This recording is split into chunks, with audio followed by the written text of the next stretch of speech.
Почему маяки не вытащил? Почему же вытащил? Но только попозже и с определенной целью.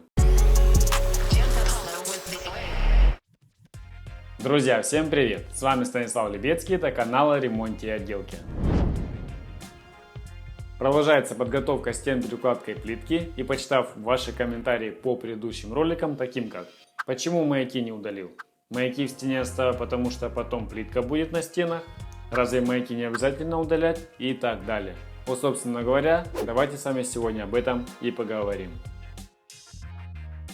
И в этом ролике я покажу и расскажу, почему я удалил маяки, как я удалил маяки, а также покажу один из способов, как заделать штробы, которые остались после маяков. Также этот способ подойдет для заделки штроб, которые остались после прокладки электрики, но или же сантехники. Приятного вам просмотра!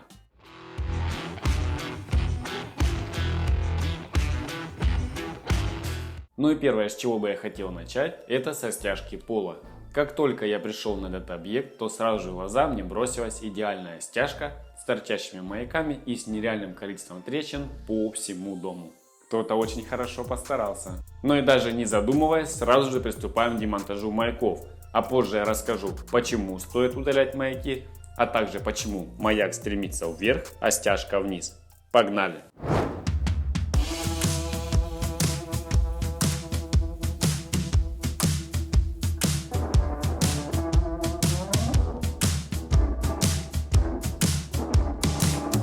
Секундочку вашего внимания. Если по-хорошему, то после заливки стяжки на следующий день маяки удаляются без всякого труда при помощи плоскогубцев, или же бокорезов. В данном случае без перфоратора не обойтись. Ну а работая с перфоратором, желательно одевать маску, очки, перчатки и беруши. Потому что когда вам будет за полтинник, вы меня точно вспомните.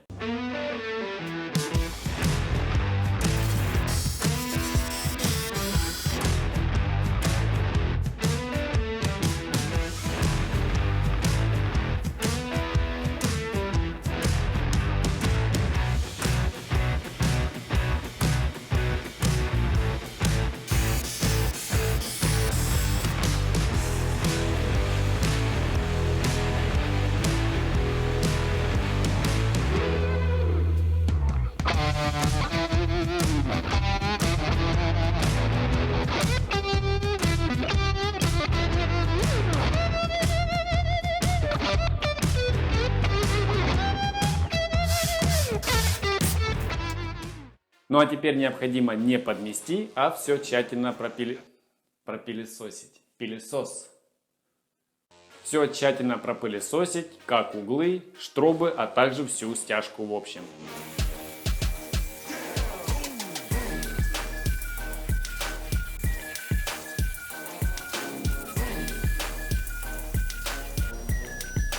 Ну а кто увидел это сантехническое искусство, то постарайтесь догадаться с одного раза. Для чего? При этом он еще и не по центру комнаты.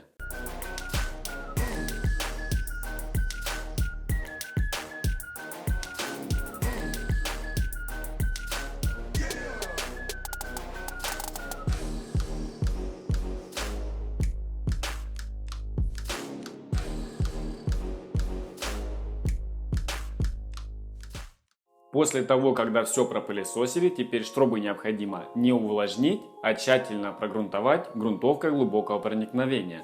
Кстати, если вы знаете, почему я не убрал гипсовые ляпухи, на которые устанавливались маяки, можете прямо сейчас написать в комментариях.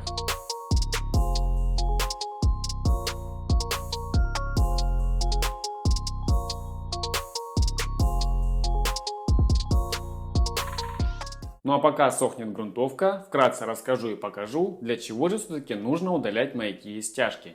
Если речь пойдет о ржавчине, то если посмотреть на один из маяков, то можно увидеть, что он конкретно покрылся ржавчиной. Но на самом деле эта ржавчина ни на что не влияет. Выполните либо вы укладку плитки, либо ламината, либо даже того же линолеума, то на самом деле эта ржавчина никак себя не проявит через эти материалы. А удалять маяки нужно совсем по другой причине. А именно образование линзы между маяками. На листке бумаги постараюсь показать и рассказать поподробнее. К примеру, возьмем тот же пирог, который на данном объекте. За основу возьмем бетонную плиту. Как правило, перед тем как раскатать трубы теплого пола, стелится теплоизоляционная отражающая пленка для наименьшей потери тепла. Затем раскатываются трубы теплого пола с определенным шагом. В большинстве случаев сверлится отверстие в бетоне и устанавливаются дюбеля, которыми задается толщина стяжки с учетом толщины маяка, так как он может быть либо 6 мм, либо 10 мм, и с учетом толщины напольного покрытия. И устанавливаются маяки. Затем заливается стяжка, а лишнее срезается правилом по двум маякам. На следующий день, когда раствор застыл, необходимо выполнить подрезку по двум маякам и убрать все излишки. Как правило, когда раствор начинает застывать, то он немного усаживается, и между маяками образуется та самая линза, которую необходимо убрать. Для этого мы убираем маяки и производим вторую подрезку относительно двух плоскостей и срезаем бугор, который находился в области установки маяков. И тогда получается идеально ровная стяжка. А затем заделываются маяки. И после проведения этих работ стяжку накрываем пленкой, чтобы раствор набрал прочность. А соблюдали ли порядок выполнения работ здесь, как вы можете заметить? Конечно же нет. Ну и в дополнение, что хотелось бы вам сказать по качеству стяжки. Судя по тому, как я демонтировал маяки, раствор получился крепкий. Но судя по наличию большого количества трещин, не микротрещин, а реально здоровенных трещин, можно сделать вывод. Это несоблюдение пропорций цемента к песку, отсутствие пластификатора и отсутствие фибры. А судя по линзе между маяками, можно сделать вывод: раствор был слишком жидкий, что категорически делать нельзя. Теперь мне предстоит заделать штробы, в дальнейшем выполнить ремонтные работы по трещинам и выровнять стяжку, так как перепад между углами составляет около 8 мм. Замешиваю цементно-песчаный раствор с добавлением плиточного клея и приступаем к заделке штроб. Сначала вдавливаем раствор по краям, создаем, так сказать, контактный слой, а затем заполняем всю пустоту. Но при этом раствор не срезаем в одну плоскость со стяжкой, а оставляем небольшой бугорок. Это нужно для того, чтобы раствор подстыл, дал небольшую усадку, а затем лишнее срезать правилом. И в итоге получить идеально заделанную ровную штробу без ямок между плоскостями.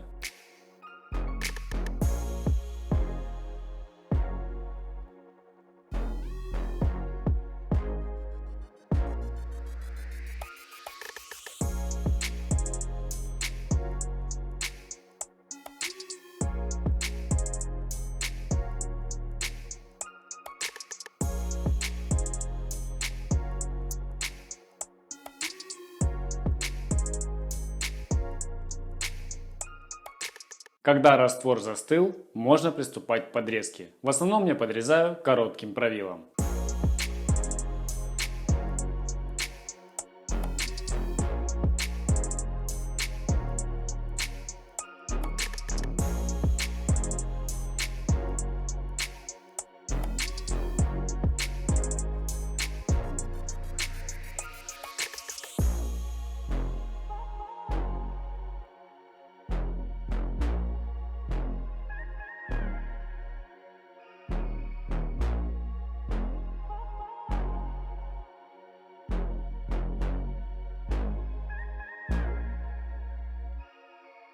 Подготовка пола перед укладкой плитки практически завершена, и какой бы хотелось сделать вывод. Маяки со стяжки нужно удалять всегда. Первое. С линзой между маяками мы разобрались. Также есть второй момент. Это теплоизоляционная пленка, которая стелится перед тем, как раскатать теплый пол. Она тоже имеет толщину, но при этом маленькую плотность. И со временем, под действием тяжести самой стяжки, эта пленка дает тоже усадку. Небольшую, но она есть.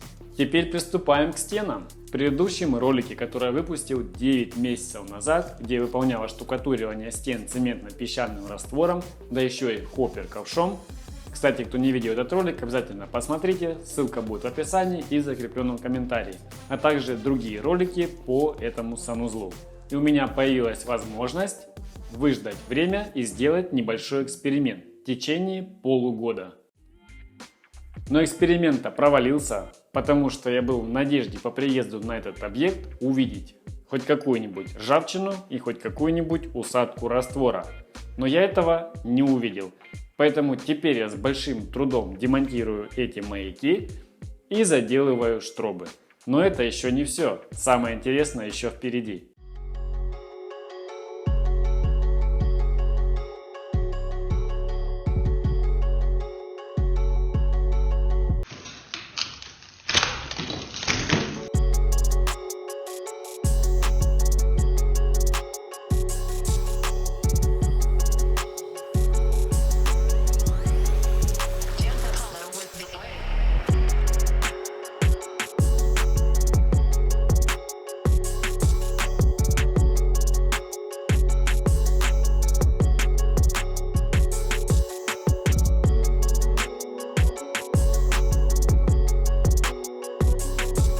Кстати, штробы, которые остались на стенах после маяков, я не грунтовал, а просто обеспылил и тщательно увлажнил.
На улице уже темно, время без 27, но домой еще не едем. Сидим, ждем пока застынет раствор в штробах. Он только-только начал схватываться. Так как если подрезать на следующий день, то это будет намного сложнее. Поэтому дождемся сегодня, подрежем, а потом только домой. Ну а пока что я не скучаю благодаря вашим комментариям. И ведь чем их больше, тем лучше.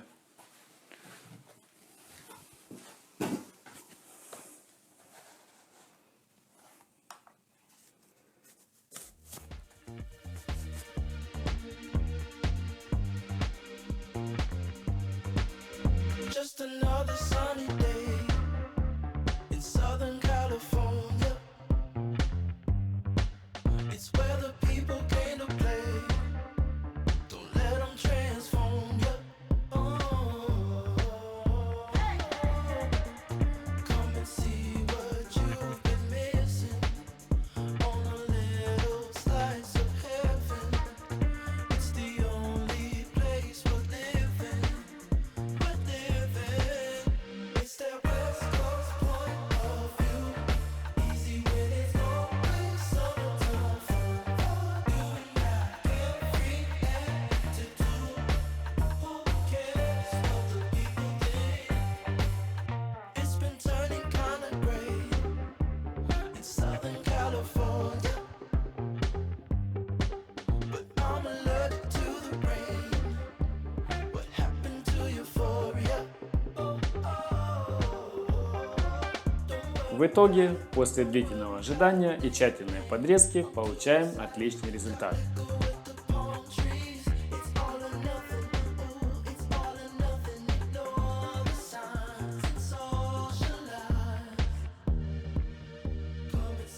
Такая подготовка стен необходима, если вам нужно выполнить укладку мелкоформатной плитки, а в особенности мозаику. Так как для мозаики необходимо сделать идеально ровную поверхность.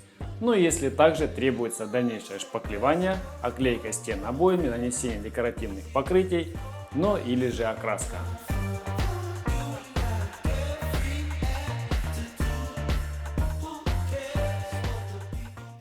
Ну и на этом объекте эксперимент окончен, но я его продолжил на другом, где выполнял оштукатуривание стен гипсовой штукатуркой. Я оставил также маяк буквально на 2 недели. И после его удаления я увидел ржавчину, но не на поверхности маяка, а за маяком.